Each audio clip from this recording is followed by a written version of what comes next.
Bonjour et bienvenue sur notre chaîne Décryptage Politique. Très content de vous retrouver aujourd'hui avec cette nouvelle vidéo qui va porter sur la France, sur l'immigration en France. Il y a un moment, Éric Zemmour, c'est vrai qu'il a commencé il y a un peu longtemps, ces débats sur l'immigration en France, sur le nationalisme, sur la droite et tout ça. Un grand défenseur de l'idée de la France, de l'idée gaulliste en France, qui aujourd'hui fait polémique sur la toile en France et dans le monde. Aujourd'hui donc, nous allons voir un discours qu'il prononce, mais qui n'est pas, à mon avis, totalement faux, mais un discours qui reste très pertinent dans son ensemble, dans son contenu, mais aussi dans la forme de ses idées. Merci et tout de suite, on se retrouve pour cette vidéo. À tout de suite.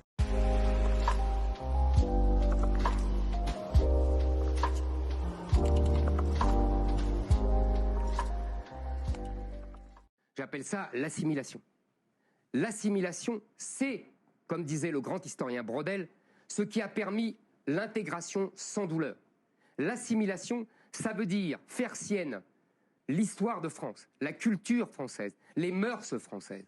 Ça veut dire devenir français, s'habiller comme les Français, donner un prénom français à ses enfants. Ça, Monsieur Mélenchon, c'est s'assimiler. Moi, comme mon idée, mon angle, entre guillemets, mon interview ce soir, c'est jusqu'où vous pouvez aller. J'ai presque envie de vous dire, mais est-ce que ça veut dire que pour vous, il faudrait, votre France idéale, c'est une France blanche et chrétienne, y compris, puisque je veux vous pousser un peu à une forme de conversion. C'est ça que vous voulez ou pas? Est-ce que je suis converti? Est-ce que je suis chrétien? Est-ce que mes parents se sont convertis? Non. Est-ce que je suis assimilé? Oui. C'est pas la même chose. Comme je l'ai dit tantôt dans l'introduction, dernièrement, Éric Zemmour fait des sorties médiatiques avec des sujets qui sont très brûlants. Nous l'avons constaté avec le débat face à Jean-Luc Mélenchon, mais également lorsqu'il a été invité sur la LCI le 28 septembre dernier. Et lorsque Éric Zemmour attaque le débat sur l'immigration, il devient un peu violent dans ses propos. Violent, c'est aussi ce qui fait la beauté de la démocratie, parce qu'en démocratie, comme il le dit si bien, il faut choquer. Parce que en démocratie, bien sûr, c'est la liberté de dire ce qu'on pense et d'avancer son opinion sur tel ou tel sujet. Alors, sur le sujet de l'immigration, Éric Zemmour veut que ceux qui viennent en France puissent s'assimiler. Et il le mentionne comme l'ont fait les Juifs à leur temps et les protestants. Alors, pourquoi exclure les musulmans? Puisque, parlons-en, il accentue son débat sur l'islam. Alors, assimilation ou accommodation, est-ce qu'Éric Zemmour a forcément tort? Parlons-en. C'est un sujet qui, aujourd'hui, divise plus d'un. Mais c'est aussi ça, la beauté de la démocratie, je le répète. Parce que chacun est libre de prendre position par rapport à ce sujet. Je ne prends pas position sur ce sujet, mais je vais juste attirer l'attention de plusieurs personnes sur cette situation qui s'est aussi passée en Afrique, que beaucoup ignorent d'ailleurs. Mais je vais éclairer beaucoup de personnes sur ce sujet qui s'est aussi passé en Afrique, où on imposait une assimilation aux Européens qui venaient en Afrique à l'époque pour apprendre la science. C'est vrai qu'Éric Zemmour part souvent un peu fort dans ses propos, ce qui amène beaucoup de personnes à les considérer comme étant un raciste, même s'il n'en est pas un. Parce que pour moi, il défend que ses idées. Mais lorsqu'on parle du principe de cette assimilation, cette accommodation, dans le fond, je ne veux pas rentrer dans le fond, mais juste l'idée n'est pas mauvaise. Mais il faut juste revoir le fond, parce que c'est vrai qu'on ne partage pas les mêmes avis lorsqu'il parle, par exemple, de s'attribuer un prénom français au lieu d'un prénom, au lieu de notre propre prénom. Et d'ailleurs, lorsqu'on parle d'Éric Zemmour, il faut forcément parler de Viktor Orbán de la Hongrie.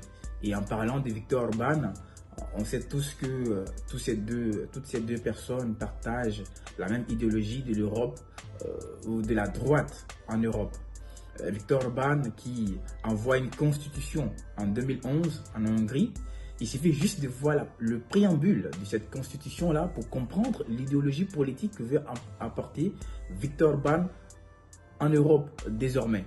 parce que cette constitution, dans son préambule, comme je l'ai dit tout à l'heure, fait l'apologie des héros de la Hongrie dans le passé et met un accent particulier sur la souveraineté de ce pays et les mérites, d'accord, fait l'apologie un peu de ce pays ou des victoires qu'elle a eues sur d'autres pays ou des empires dans le passé. Je mettrai à la fin de cette vidéo, vous pouvez regarder dans la description, je mettrai bien sûr cette petite partie bien sûr de la constitution de la Hongrie de 2011, donc le préambule. Vous pouvez aller cliquer et regarder et lire ce que c'est que vraiment ce préambule ou ce que représente ce préambule de la constitution hongroise de 2011. À présent, parlons de ce que je vous parlais tout à l'heure et qui s'était aussi passé en Afrique, sur bien sûr le plan de l'assimilation, d'accord?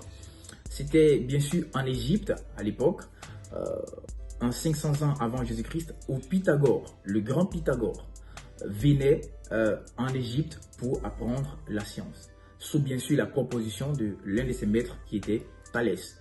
Thalès qui avait vu le jeune Pythagore amoureux bien sûr de la géométrie et de l'astronomie, a donc proposé à Pythagore de venir approfondir ses recherches scientifiques en Égypte. Et par la grande surprise, alors Pythagore arrive en Égypte, pas comme tous les autres voyageurs qui venaient apprendre la science en Égypte, mais il vient sous la recommandation de Polycrate de Samos, au roi, directement au roi Amasis. Donc il vient un peu en VIP. Mais malgré cela, Pythagore va être réfugié dans deux collèges, le collège d'Héliopolis et le collège de Memphis. Pourquoi cela? Pour la simple raison que Pythagore devrait d'abord s'assimiler. Et il y avait aussi un regard mauvais sur les étrangers qui prenaient de la puissance, d'accord, de l'ampleur dans le pays à l'époque. Donc, Pythagore va être soumis à cette assimilation que voulaient bien sûr l'hiérarchie des écoles en Égypte. Et c'est donc finalement dans le collège, donc le plus vieux collège d'ailleurs de l'Égypte, qui s'appelait les collèges de Thébès, que Pythagore sera accepté finalement. Et là, il va tout subir. Il va subir l'abolition, le corps rasé, le jeûne et même la circoncision qui était une chose si répugnante pour les Grecs à l'époque. Imaginons un tant soit peu qu'une personne qui a été recommandée par le roi directement subisse toutes ces choses. Alors imaginez toutes ces personnes qui viennent sans recommandation, donc qui viennent apprendre la science, comment est-ce qu'ils vivaient, comment est-ce qu'ils étaient accueillis. C'était la même situation que veut aujourd'hui Éric Zemmour en France. Et ça, il faut le mentionner, c'est très important. C'est passé en Égypte et l'Égypte, c'est bien sûr sur le continent africain.